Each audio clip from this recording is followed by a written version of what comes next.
അർജന്റീനയുടെ ആദ്യ മത്സരത്തിലെ ആദ്യ ഗോൾ നേടിയ ശേഷം ലയണൽ മെസ്സി വിതുമ്പിക്കരയുന്നത് നമ്മൾ കണ്ടിരുന്നു.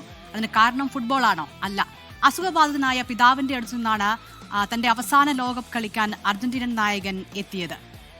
അദ്ദേഹത്തിന്റെ പിതാവ് മാസങ്ങളായി അസുഖബാധിതനായിരുന്നു എന്നാണ് പുറത്തുവരുന്ന റിപ്പോർട്ടുകൾ.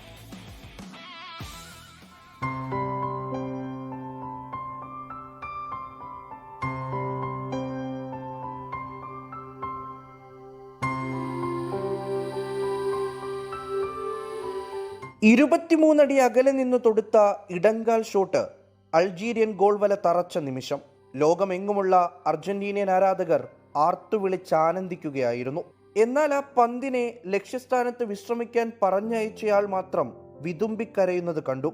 മുൻപൊരു1000 തവണ പല വേദികളിൽ പല രൂപത്തിൽ പല എതിരാളികൾക്കെതിരെയും ഗോളടിച്ചു കൂട്ടിയിട്ടുള്ള അയാളുടെ മുഖത്ത് ഇത്തരമൊരു ഭാവം കണ്ടിട്ടേയില്ല. ആനന്ദക്കണ്ണീരാകുമെന്ന് ആശ്വസിച്ചാണ് മെസ്സിയെ സ്നേഹിക്കുന്നവർ മത്സരം കണ്ടു തീർത്തത്. കളിയിലെ മികച്ച താരത്തിനുള്ള പുരസ്കാരം നൽകിയ ശേഷം മെസ്സിക്ക് നേരെ ആ ചോദ്യമുയർന്നു. അയാൾ സാവധാനം പറഞ്ഞു, ഫുട്ബോളിന് പുറത്തുള്ള ചില കാര്യങ്ങളാൽ ഞാൻ മോശം അവസ്ഥയിലൂടെ കടന്നു പോവുകയായിരുന്നു. സഹതാരങ്ങൾക്ക് നന്ദി. നിങ്ങളുടെ പിന്തുണ എനിക്ക് കരുത്തു പകരുന്നു. മെസ്സിയെ അലട്ടുന്നത് എന്തെന്നതിന് ഉത്തരമായിരിക്കുന്നു. അദ്ദേഹത്തിന്റെ പിതാവ് ജോർഹെ മെസ്സി അസുഖബാധിതനാണെന്നാണ് റിപ്പോർട്ടുകൾ. കുറച്ചു ദിവസങ്ങളായി രോഗം വല്ലാതെ മൂർച്ഛിച്ചിരിക്കുന്നു.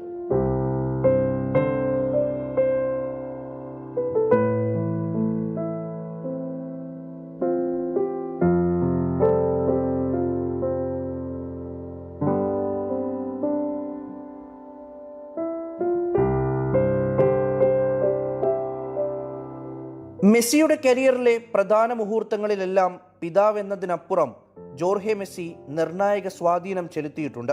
മെസ്സിയുടെ ഏജന്റ് ജോർഹെ തന്നെയാണ്. ബാഴ്സയിലെ സ്വപ്നതുല്യമായ കരിയർ, PSG-യിലേക്കുള്ള കൂടുമാറ്റം, സമയമായെന്ന് തിരിച്ചറിഞ്ഞ് മിയാമിയിലേക്കുള്ള ചേക്കേറൽ, എല്ലാത്തിനും പിന്നിൽ ജോർഹെ മെസ്സി ആയിരുന്നു. മെസ്സിയുടെ ബിസിനസ് സാമ്രാജ്യത്തിന് നേതൃത്വം കൊടുക്കുന്നതും പിതാവ് തന്നെ. കുടുംബത്തെപ്പറ്റി എപ്പോഴും വാചാലനാകുന്നയാളാണ് ലിയോ. പിതാവിന്റെ രോഗാവസ്ഥയിൽ അയാൾ തകർന്നിട്ടുണ്ടെന്നുറപ്പാണ്. ഹൃദയത്തിൽ കനത്ത ഭാരവുമേന്തിയാണ് പോരിനിറങ്ങിയത്. പക്ഷേ മൈതാനത്ത് മെസ്സി അതിന്റെ സൂചന പോലും കാട്ടിയതേയില്ല. പിതാവിനെ പോലെ തന്നെ പ്രിയമുള്ള പന്തുമായി ഒഴുകി നടന്ന് മെസ്സി തന്റെ വേദന മാറ്റി.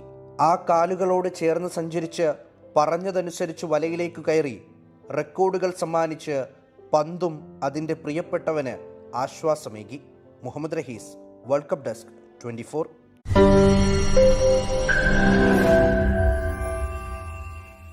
ലോകത്തെവിടെയായാലും ഏത് സമയത്തും 24 വാർത്തകളും ഓഗ്മെന്റഡ് റിയാലിറ്റി പാക്കേജുകളും എക്സ്പ്ലെയിനറുകളും വിശദമായി കാണാൻ ഞങ്ങളുടെ യൂട്യൂബ് ചാനൽ നിങ്ങൾക്ക് സബ്സ്ക്രൈബ് ചെയ്യാം.